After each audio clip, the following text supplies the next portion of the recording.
Hi class, we're going to continue with hypothesis testing today, and we're working with two samples. Remember that if we have two samples that we're comparing,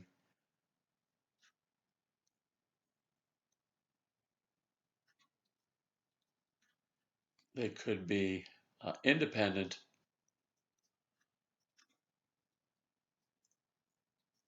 or dependent.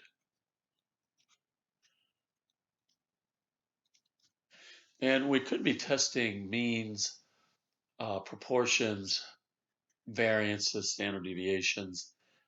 For this test, we need to talk about uh, independent two sample means and proportions, and then we really only looked at one dependent means t-test.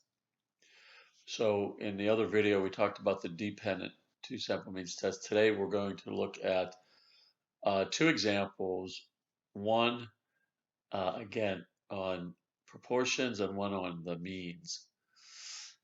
And we'll be using our calculator to do the computations. We just have to figure out how to set it up and get the numbers in the right place, and then how to conclude. So I'm going to clear this,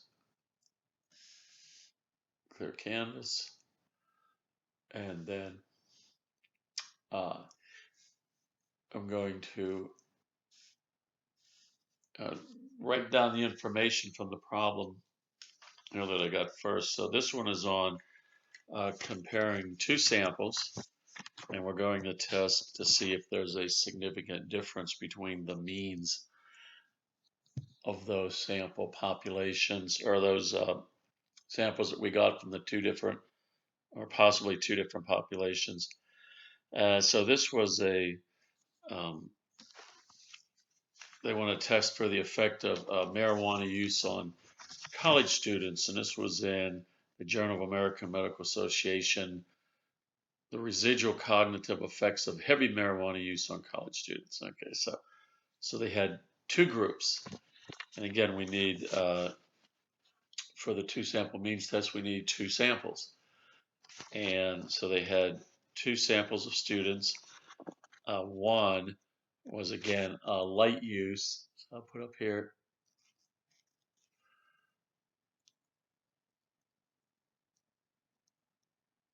light use marijuana, and the other one was heavy use. Okay,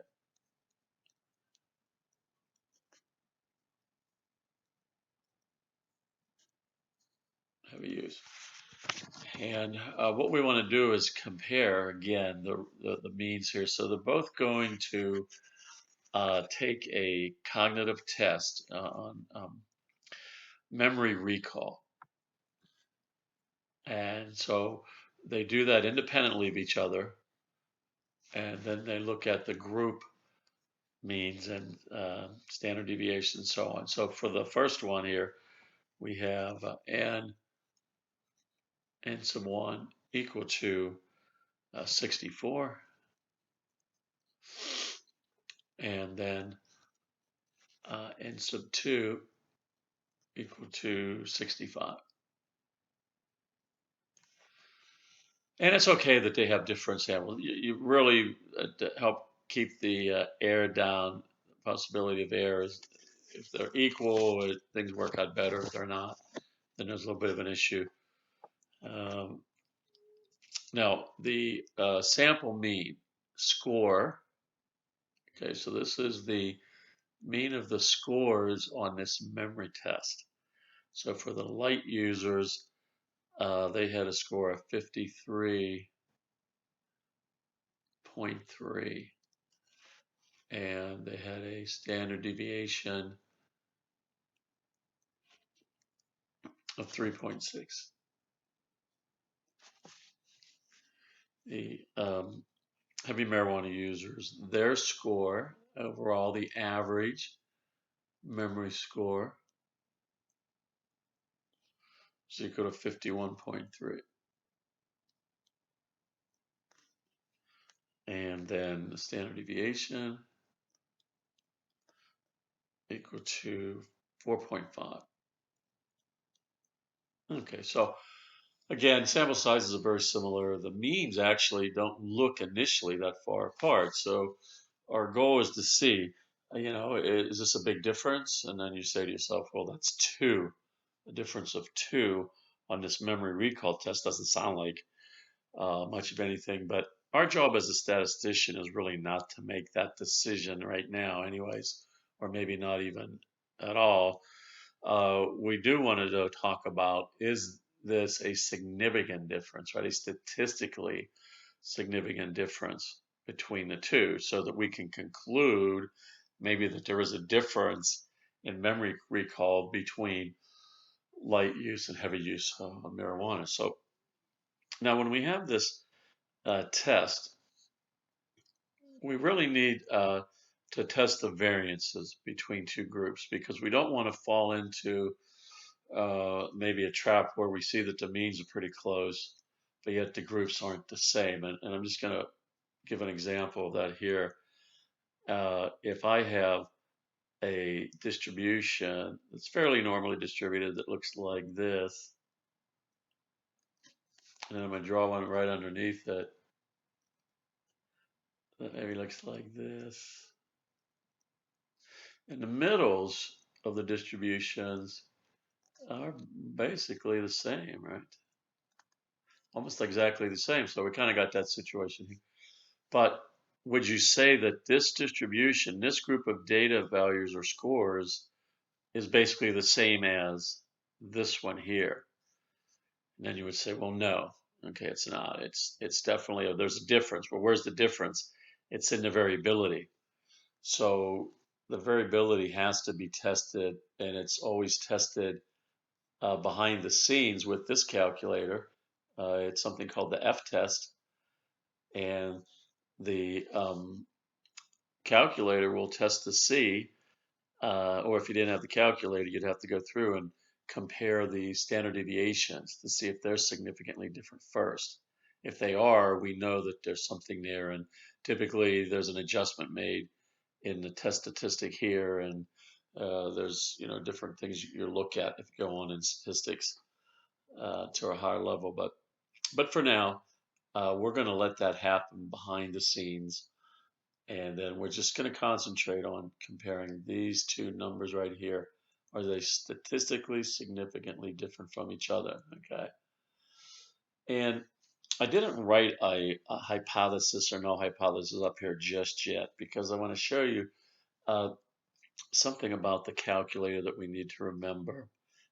And when we put this in, and when I go to stat, I go to stat and test and number 4. So we see 2 sample t-test. So that's what we want. 2 samples, we're comparing the means. We're going to run a t-test. All right, I'm going to hit enter on there.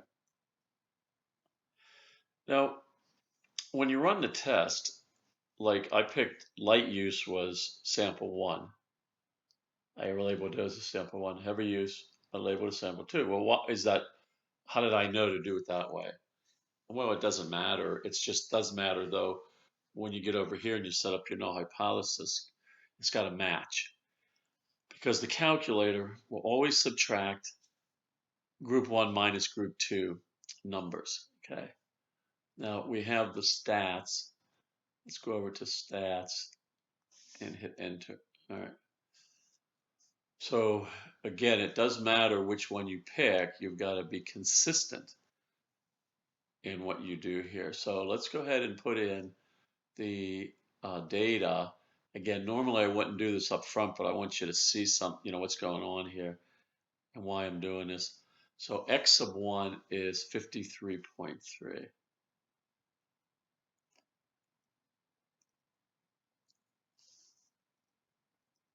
S sub 1, 3.6. N sub 1 is 64. All right, so X sub 2 is 51.3.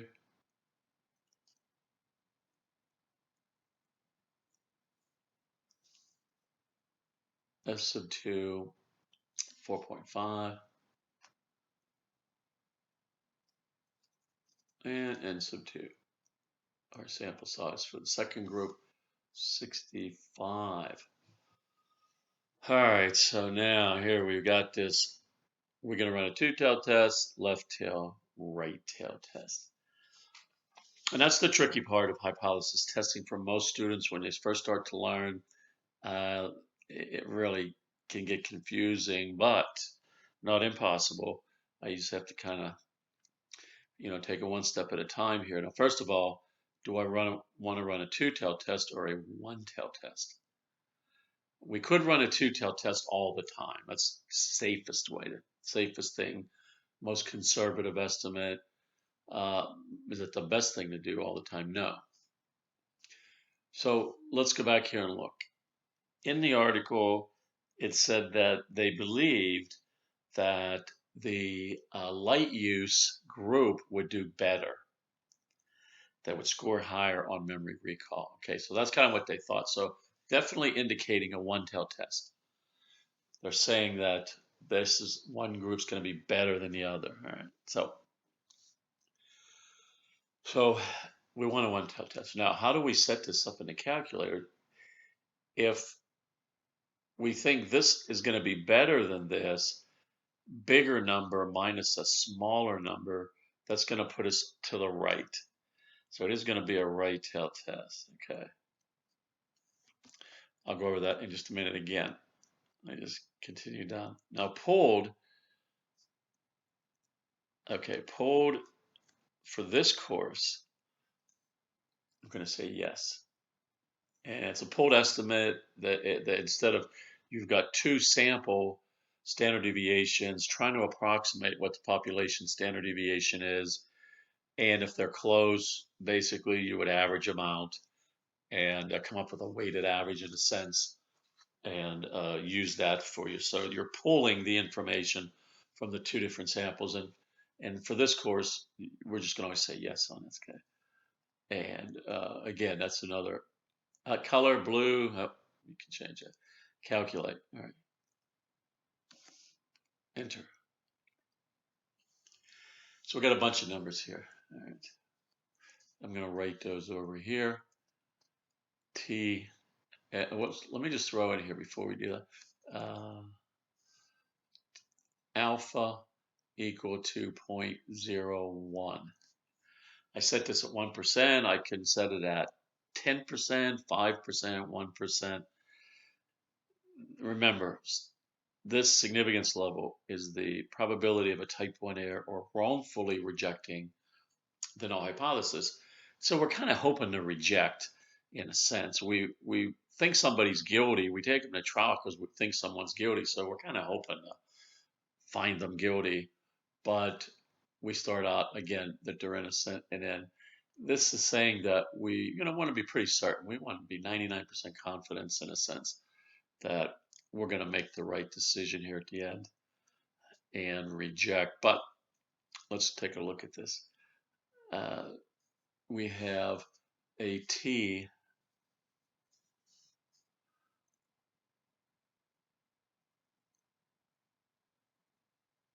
.79. I rounded it up a little bit, and then the p-value equal 0.003. All right. So now, let me back up to that null hypothesis. Let's see, this thing's pointing down. Got anything else in there? Oh, sample size. That's about it. Okay. All right, let me draw the curve.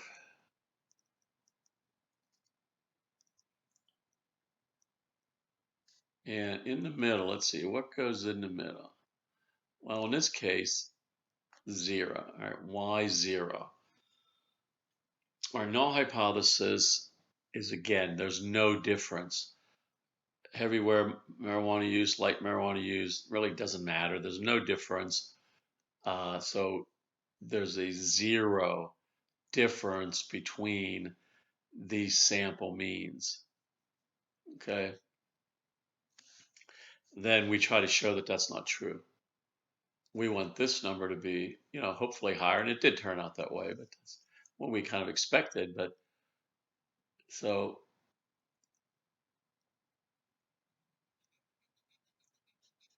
again, if you write this down as t is 2.79, or we could write it as the difference of those two, but we're going to put 2.79. That's our test statistic. Okay. And then the area to the right of that is our p-value, 0.003. Right, so this is our p-value. All right. And we need to conclude. All right. So we don't need this over here. That's good. Put this down. And I'm going to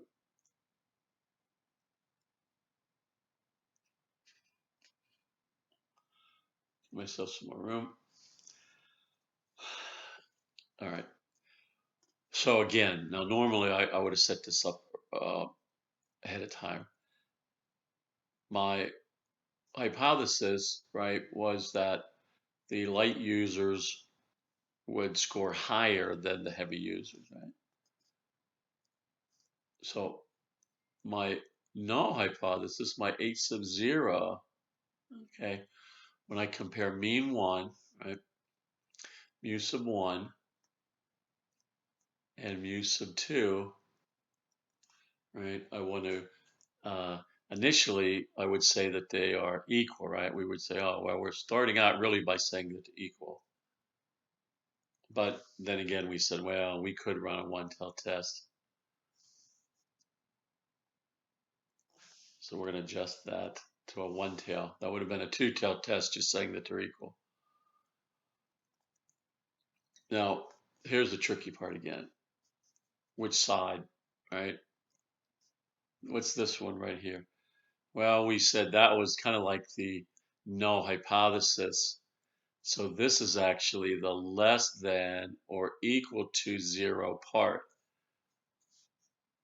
right? And this would be greater than. So we want this group to be greater than this group. So we start out by saying that it's less than or equal to. Mean 1, the light users, we're saying are going to score lower or equal to this group. Hopefully we'll reject that, which will mean this group is greater than this group. Okay. Sometimes you see this written like this, H sub 0. If I would move this over, I could think of this as like an equation, inequality.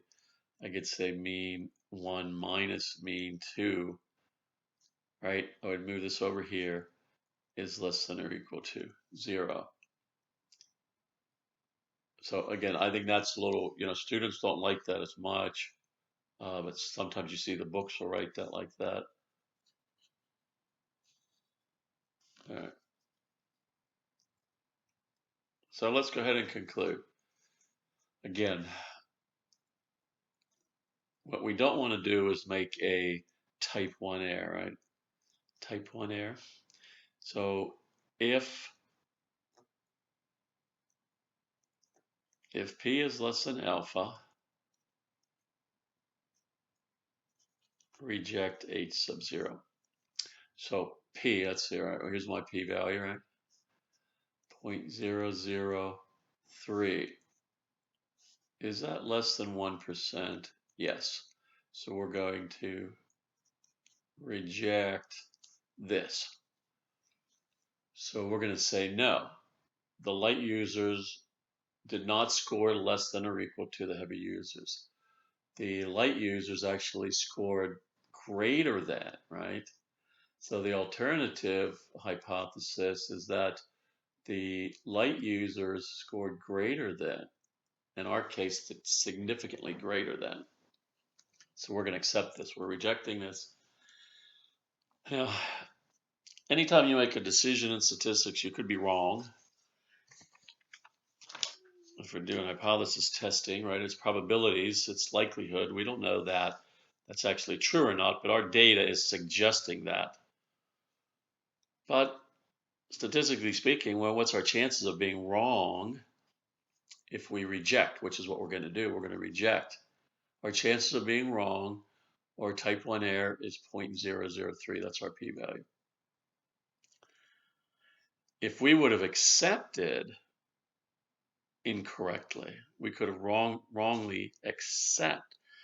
That's referred to as a type 2 error. So you could make an error either way. If you reject, you can make an error. If you accept, you can make an error. Okay. All right, let's go ahead on to the next problem. We'll see if we can get this all. Oh, let me just clear this up. Okay, clear. Can't. There we go. All right, another problem. So this is a proportions test. Okay, proportions test. How do we know it's a proportions test? Well, you're given proportions in the problem. It's pretty easy to identify. If you don't have any means given, well, you can't do a means test. And in this particular problem, okay, what this has to deal with is the treatment of carpal tunnel syndrome.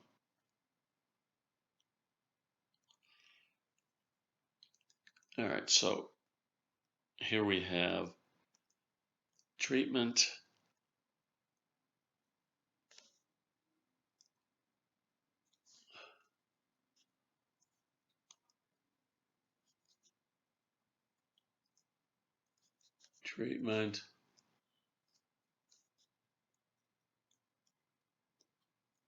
surgery or splint.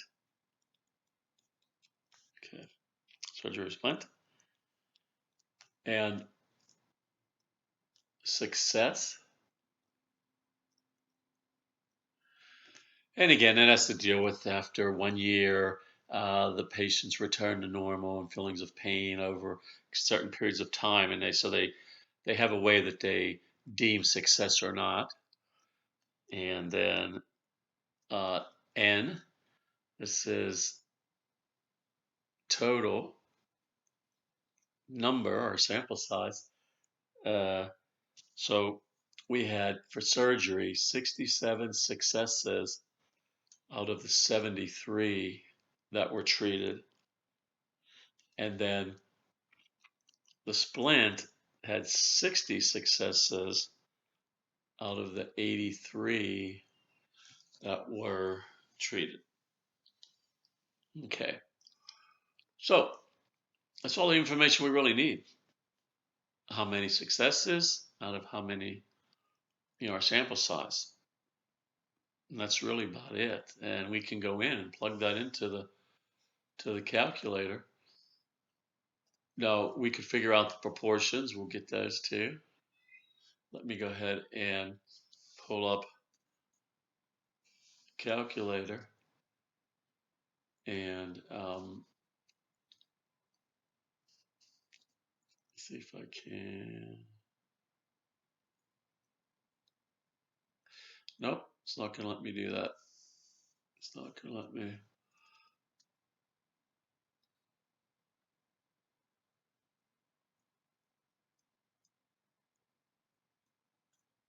There we go. All right.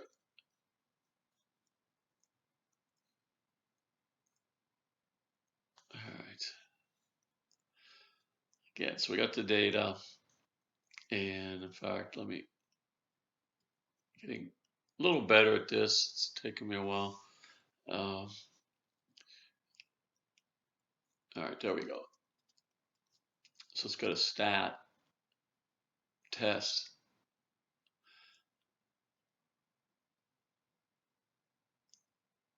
There we go. And two prompt z-test. So we're going to do two samples. Number 6, two proportions. And we're going to run a z-test. The same thing as the t-test, z-test. It's theory versus sample size adjustments, very similar ideas and so on. And we don't have a t-test, a two-prop t-test there to select, right? So we see two sample z-test, two sample t-test. They don't give us those options here, so we use the two-prop z-test. And let's hit enter. Now again, the null hypothesis, there's the thing, right? That's the hardest part really of the problems. And let's see if we can go this way instead of doing it backwards like I did the last one. Let's say that here we're gonna I'm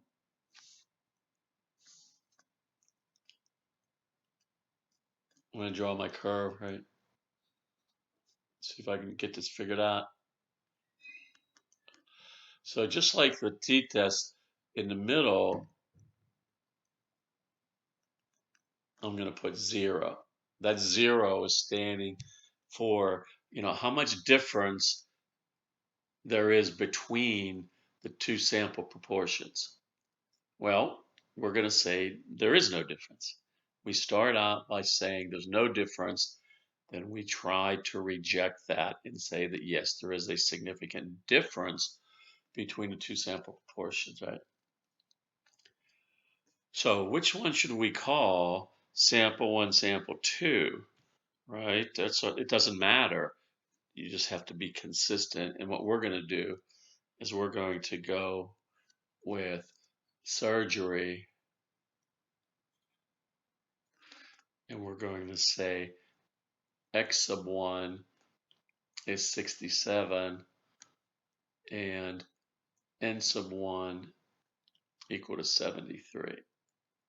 67 out of 73 successes, and then splinting,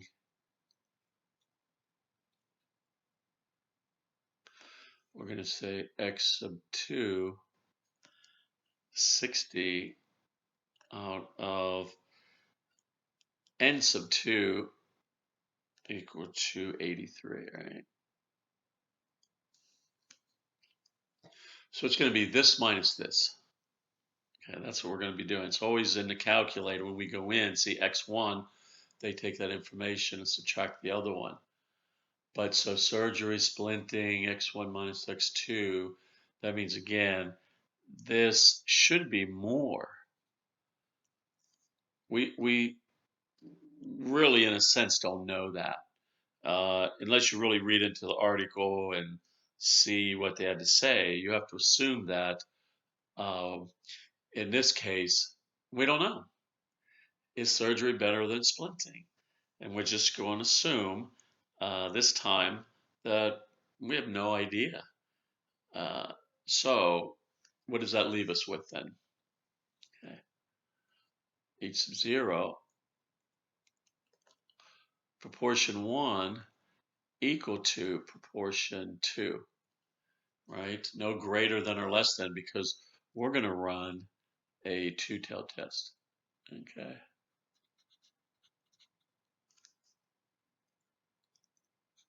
Because we have no idea what's going to happen. We're assuming that we don't see anything. And we're going to set it up like that. What's wrong with the two-tailed test? Well, remember that, it's kind of doubles your p-value in a sense. If I had a one-tailed test, it would be half the size of the p-value for the two-tailed test. But we're going to have to deal with that because we're just going to assume it's not warranted. So let's go ahead over here and put the information in. So x sub 1 is 67, n sub 1, 73, x sub 2 is 60, and 83.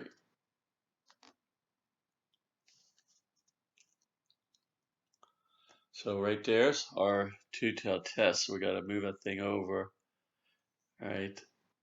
So 67, 73, 60, 83, and there's a two-tailed test right here. They're not equal to, and calculate. Now you notice it didn't ask if we had um, pulled information right on it, because we were talking about that as well. We use our standard deviations to figure out pulled, and we don't have any, right? We had to run the F test to test the standard deviation of variances, and well, there aren't any here. So we got to go with this, and this will work out fine. All right, P1 not equal P2. We have a z-score. Let's look at our results.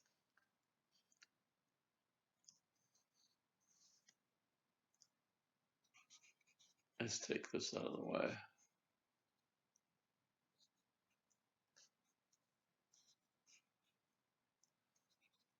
All right. So we have z equal to 3 point. What does the z stand for? Does anybody, if you remember, that's standard errors. P, what does that stand for? Probability of a type 1 error, right? 0, 0, 1, 2. Let's make that a 2. Remember, this 3 is out there pretty good. So 2 standard errors is pretty far out. 3 is kind of way out there. So, and if we have 0.002, that's combined because we ran a two-tailed test. That's combined. So that means the area from here out, 0.001, the area from here this way, 0.001. Together, right? We add them up here, 0.002. And they got sample size over here. And then they give us our sample proportions. They're saying P hat 1 equal to 0.92. We're going to write P hat 2, sample proportion 2, 72%. All right, so that's a big difference, 20%. Of course, our sample sizes were small. 73 and 83 actually are small samples for proportions. And so we can accept or reject. And did we have a significance level? Well, there wasn't one, so we can assume it was alpha equal 0.05. Okay, so that's the standard. By default, we'll use that. And I clear it up a little bit. 0.05. So if P less than alpha, reject. Okay, so P 0.002 less than 0.05.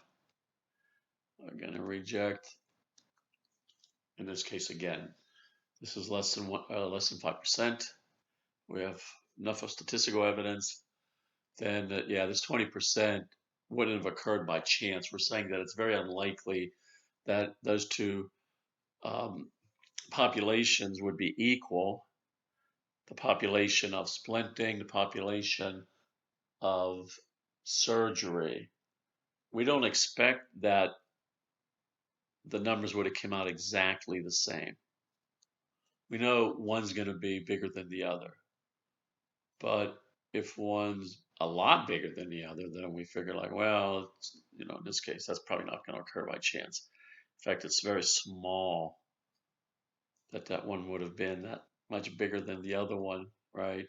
So we can say then that those two things, splinting and surgery, they're different. One seems to be better than the other, right? The surgery seems to have a higher success rate, and so on. So okay, so that kind of wraps up all the problems that we've talked about. And I just want to go back over just a reminder. We're going to clear that canvas there, and then I'm going to come over here and go to Stat, Test. So you see the options over here. We've covered the number 2 over here, t-test. Number 2,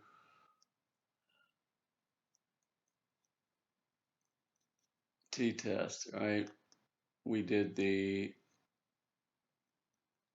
1 sample mean. Number 5, 1 prop z-test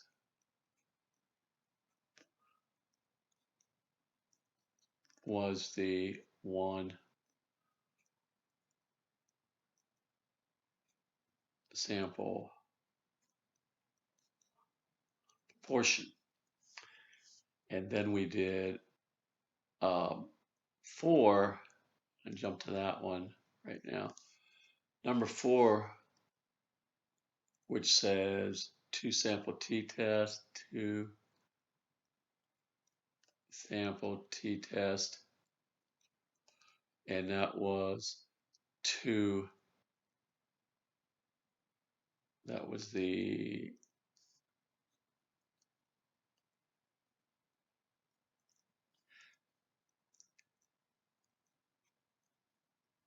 two independent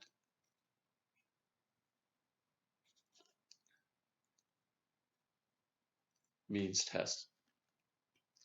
And then number 6, the one we just did, the 2 prop z-test,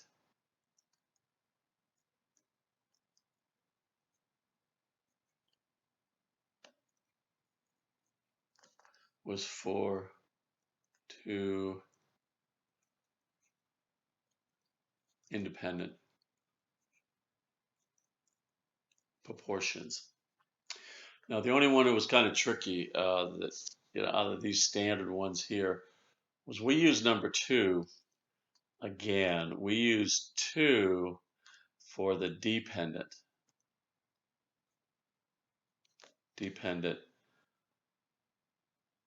to sample means test, and that was on the other video. So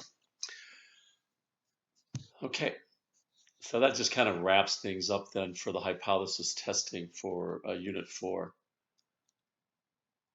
Let's see.